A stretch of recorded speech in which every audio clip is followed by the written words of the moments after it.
Bu visokilarimiz yig'ilish tartibi, yig'ilish jarayonlari.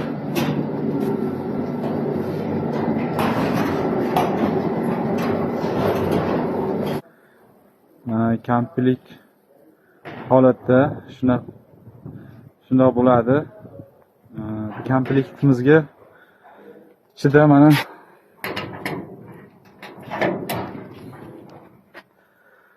fragmentlari ham bo'ladi, alohida beraveramiz bo'ladi.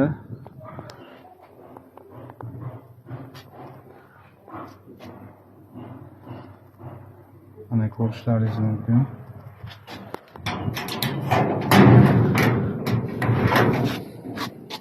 Mana 100 litr sirmatrimiz uchun terilgan 250 rubellik 200 avtomatlar bilan shu holatda bo'ladi. Qolganlari ham xuddi shunday qilib bo'ladi. Komplektda yana qo'shimcha razvedka bo'ladi. Xohlovchilar uchun podstavkasini ham yasab beramiz.